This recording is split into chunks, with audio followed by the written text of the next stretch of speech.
இப்போ வந்து கோவக்காய் அவியல் பண்ண போகிறோம். கோவக்காய் இந்த மாதிரி நீளம் இல்லாமல் வெட்டிக்குங்க. கொஞ்சமாக தண்ணி வச்சு மஞ்சத்தூள் போட்டு குக்கரில் வச்சு 2 விசில் வச்சுக்கோங்க. கோவக்காய் வந்தோன்னா அவியல் எப்படின்னு சொல்கிறேன். கோவக்காய் அவிச்சாச்சு. சட்டி வச்சு தேங்காய் எண்ணெய் ஊற்றிருக்கு. கடுகு,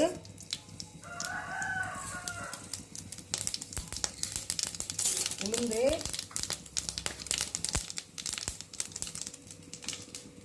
கருவேப்பிலை, வெங்காயம். அவியலுக்கு வெங்காயம் போட மாட்டாங்க, ஆனால் போட்டு சாப்பிட்டு பாருங்கள், சூப்பராக இருக்கும்.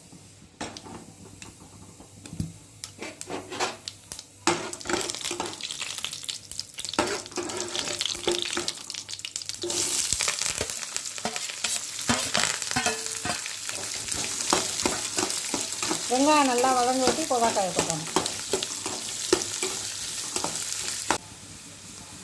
நல்லா வெங்காயம் பொன்னிறமாக வதங்கிருச்சு. இந்த அவிச்ச கோவக்காயை எடுத்து இதில் போட்டணும்.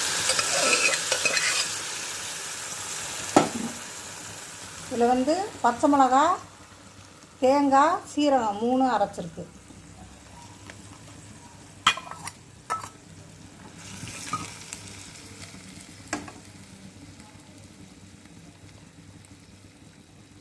தயிர் கொஞ்சம்.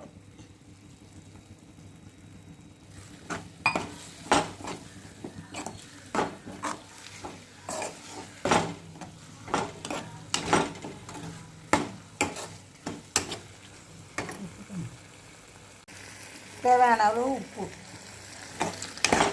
ரொம்ப கொதிக்க விடாதுங்க, தயிர் ஊற்றுறதுனால பிரச்சனை ஆயிரும். லைட்டாக கொதிச்சா போதும். கோவக்காய் அவியல் ரெடி. எல்லா காயும் போட்டு அவியல் பண்ணலாம், தனியாகவும் இந்த மாதிரி அவியல் பண்ணலாம். கோவக்காய் மட்டும் பல காய் போட்டு அவியல் பண்ணுறது கேரளா ஸ்டைலு. இது செட்டிநாட்டு ஸ்டைலு, இந்த மாதிரி அவியல் பண்ணுறது. இதில் தேங்காய் எண்ணெய் ஊற்றி செஞ்சுருக்கு கோவக்காய் அவியல்.